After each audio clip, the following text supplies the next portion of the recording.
Kita pergi sejauh 1000 tahun cahaya dari planet kita ke sistem yang asing. Di sini ada dua bintang terang yang mengorbit dekat satu sama lain. Tapi ada juga satu objek kecil tapi sangat luas di sini, lubang hitam. Objek ini misterius dan berbahaya. Lubang hitam mampu menelan seluruh dunia dalam sekejap bahkan tanpa menyadarinya. Selain itu, bisa merobek bintang besar seperti matahari. Dan raksasa inilah yang biasanya berada di tengah-tengah galaksi. Raksasa ini sangat berat sampai gravitasinya menahan banyak bintang, planet, dan debu bintang di sekitarnya. Bobotnya bisa mencapai jutaan atau bahkan miliaran kali lebih berat daripada matahari.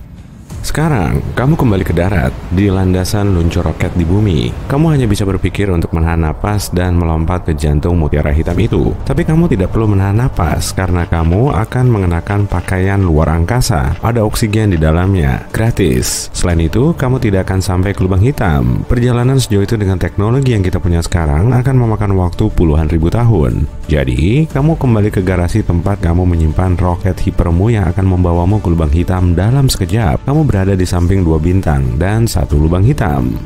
Hal pertama yang kamu lihat adalah warna lubang hitam bukan hitam. Gaya gravitasinya menarik tak hanya objek, tapi bahkan cahaya. Ini membuat lubang itu tidak terlihat. Kamu hanya bisa melihat lingkaran terang di sekitarnya yang disebut horizon peristiwa. Itu terdiri dari cahaya berputar, debu panas, plasma, dan pecahan asteroid yang juga terjebak di sana. Jadi, horizon peristiwa adalah rintangan pertama yang harus dilewati. Oke, kamu sudah pakai jetpack, membuka pintu roketmu, lalu melompat ke lubang hitam. Gaya gravitasi mulai menarikmu dengan cepat ke arahnya. Pakaian luar angkasa melindungimu dari suhu tinggi dan level radiasi di horizon peristiwa. Alat pelindung konvensional tak bisa membantumu. Jadi, kamu berterima kasih kepada ayahmu karena dia juga menyimpan pakaian pelindung super kuat ini di garasimu.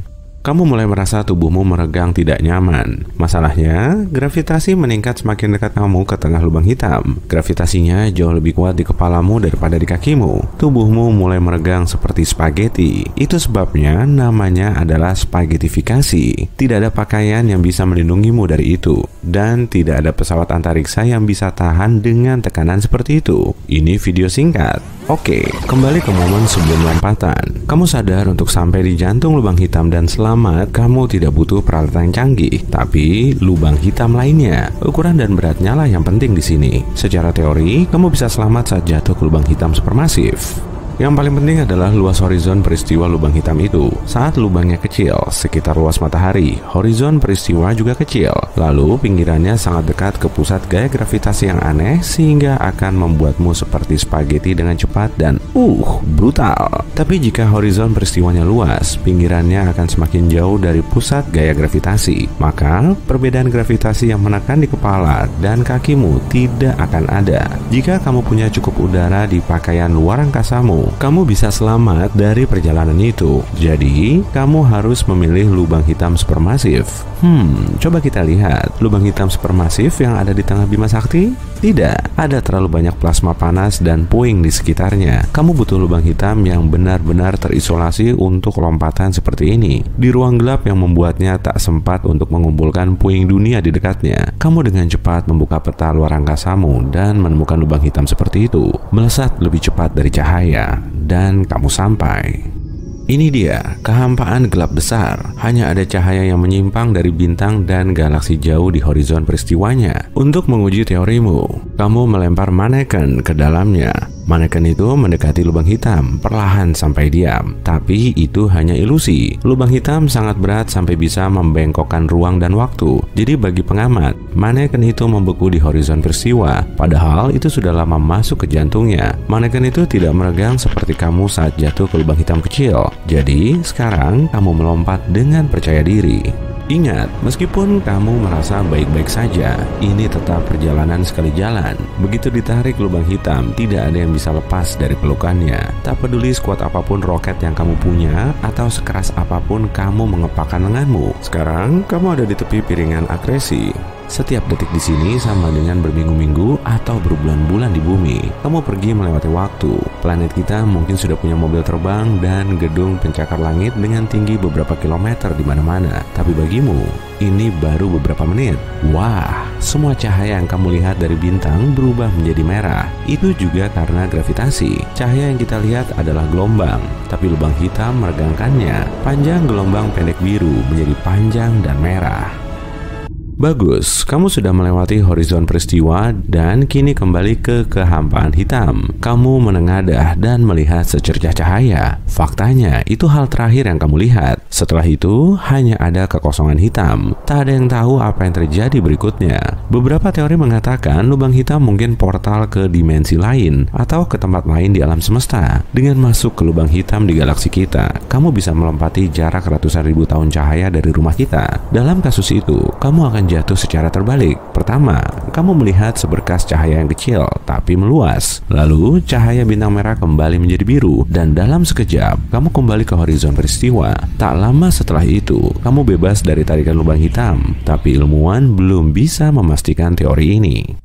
Oke, itu terlalu suram. Jadi, kali ini saja kami akan membawamu kembali ke bumi bersama teman-temanmu. Mereka memujimu dari pencapaianmu selamat dari pusat lubang hitam. Sekarang, kamu kesayangan perusahaan dan tidak ada lubang hitam yang bisa membuatmu takut. Tapi lubang hitam terbesar di luar angkasa pun tidak begitu menyeramkan seperti yang kamu kira. Lubang hitam punya masa hidup. Radiasi yang kusebutkan tadi mengambil energi dari lubang hitam. Jika tak ada makanan di sekitarnya, lubang itu mulai kempis seperti balon. Dan pada akhirnya tidak ada yang tersisa. Ketakutan lain terkait lubang hitam adalah kita bisa membuatnya di bumi. Benar, di dalam penumbukan hadron raksasa, ilmuwan melakukan percobaan dengan partikel kecil yang bertabrakan pada kecepatan tinggi. Ada ledakan energi yang besar, dan beberapa ilmuwan percaya energi ini cukup untuk menciptakan lubang hitam kecil. Itu akan mulai mengisap sekelilingnya dan membesar. Pertama, beberapa objek kecil di ruangan tempat itu diciptakan. Lalu, seluruh lab. Lubang itu terus membesar dan sudah melahap seluruh planet kita. Itu mengubah keseimbangan kekuatan di tata surya dan mengisap planet satu persatu. Saat itu selesai, waktunya makan hidangan penutup, matahari. Lapisan atas plasma yang terang meregang menjadi spaghetti panjang dan ditarik ke arah lubang hitam. Lalu, lapisan demi lapisan, bintang kita jatuh ke jurang gelap. Saat matahari separuh terisap, lubang hitam menembakkan seberkas energi dan cahaya keluar dan terus melahap matahari. Dalam sekejap, tidak ada lagi yang tersisa dari tata surya kita. Seperti itulah sebagian orang menggambarkan akhir dunia. Tapi bahkan jika berhasil membuat lubang hitam kecil, kita akan selamat. Itu akan terlalu kecil untuk mengisap objek besar, dan itu hanya akan melahap partikel atom kecil. Lubang hitam mengeluarkan energi juga melahapnya. Jadi, lubang hitam kecil ini tak akan sempat membesar. Lubang ini akan kehilangan lebih banyak daripada yang ditemukan dalam sepersekian detik. Jadi, kamu hanya akan melihat kilatan sesaat, lalu kosong. Meskipun membuat lubang hitam yang stabil dan terkendali mungkin akan berguna, itu mengeluarkan jumlah energi besar yang bisa kita gunakan. Lubang hitam seberat Gunung Everest bisa mencukupi kebutuhan energi semua manusia. Tentu saja, lubang hitam tetap berbahaya, tapi kita bisa mengawasinya dan meneliti alam semesta kita. Jika kita cukup jauh, tentu saja. Jadi, kamu memutuskan untuk menggembok pintu garasi itu untuk saat ini. Oke, kamu tahu nggak kenapa air laut asin? Kita baru tahu alasannya tahun 1979. Seluruh planet tertutup oleh lautan dan kita nggak tahu dari mana asal garamnya. Awalnya, manusia mengira sungailah penyebabnya, karena sungai bisa membawa endapan dan bahan kimia ke perairan tenang itu. Baru di akhir 1970-an, ketika ilmuwan menemukan yang disebut black smoker atau cerobong asap bawah laut, kita sadar inilah penyebab rasa asin pada air laut. Sebenarnya ini adalah lubang-lubang hidrotermal yang terletak di sepanjang punggung tengah samudra. Black smoker dihasilkan dari sedimen besi sulfida di kedalaman inti bumi. Kamu ingat dinosaurus? Aku sih enggak, aku belum ada waktu itu. Tapi dinosaurus sudah lama sekali punah dan kepunahannya itu sudah lama sekali menjadi perdebatan di kalangan komunitas ilmiah sampai sekitar tahun 1991 di tahun ditemukannya kawah Chicxulub. Ini adalah sebuah lubang besar yang berlokasi di bawah semenanjung Yucatan di Meksiko. Banyak pihak mengklaim kawah ini terbentuk ketika asteroid raksasa menghantam bumi. Materi tertua yang pernah ditemukan di planet kita ternyata lebih tua dibanding umur seluruh tata surya kita. Meteorit Murchison jatuh di Australia di bulan September 1969. Tapi penemuan hal mengejutkan ini terjadi setelah analisis lebih baru dari puing-puingnya yang baru dilakukan tahun 2020. Tahu nggak ada terumbu karang pencakar langit yang tersembunyi di bawah samudra? Wah, aku juga baru tahu. Di tahun 2020, satu tim ilmuwan Australia menemukannya ketika memetakan Great Barrier Reef bagian utara. Tingginya 500 meter yang kalau dipikir-pikir lebih tinggi dibanding gedung Empire State. Dan di sana nggak ada lift. Apa kamu tahu bagaimana gunung-gunung terbentuk? Kita belum memahami itu sampai tahun 1966. Dan itu juga terkait gempa bumi serta gunung berapi. Coba pikir, kita sudah mengirim manusia ke ruang angkasa sebelum mengerti bagaimana dan kenapa bumi tempat kita berpijak bergerak.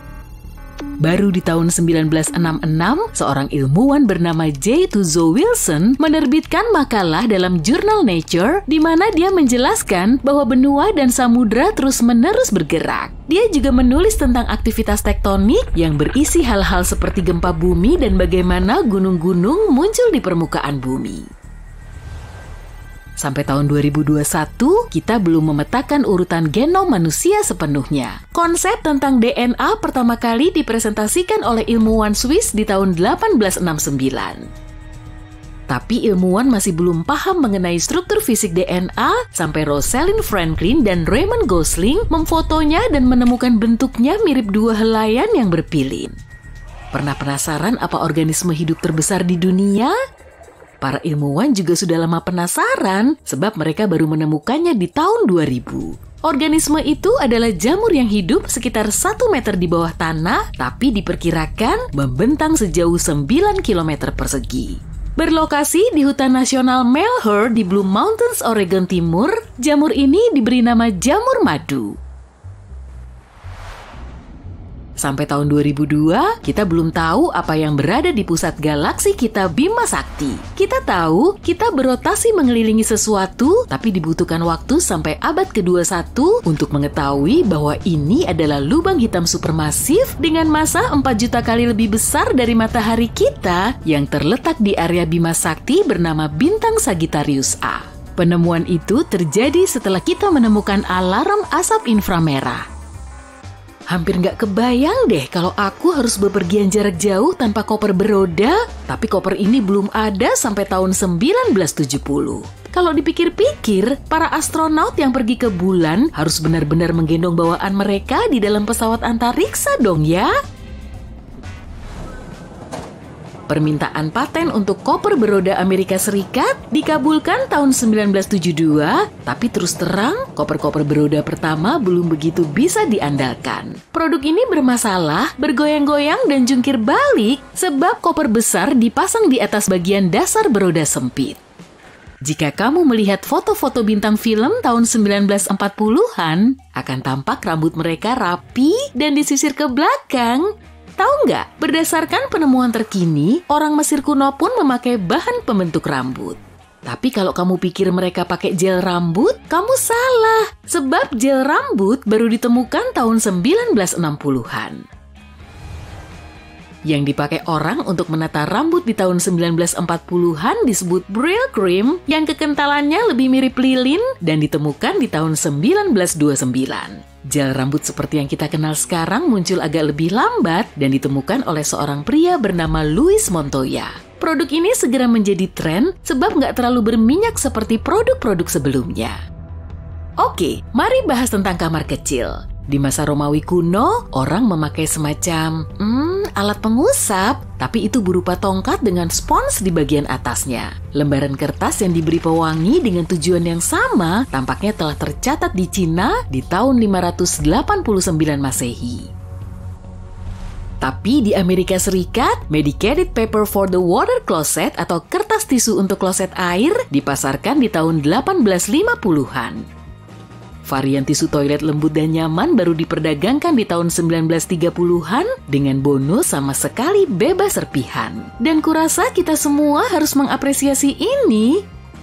Yang ini mungkin terkesan gak begitu baru, tapi denger ya. Penelitian modern mengungkapkan bahwa umur cincin Saturnus kurang dari 100 juta tahun atau lebih. Mungkin 100 juta tahun terkesan lama, tapi kalau ingat tata surya terbentuk sekitar 4,5 miliar tahun lalu, ini agak mengubah persepsimu kan?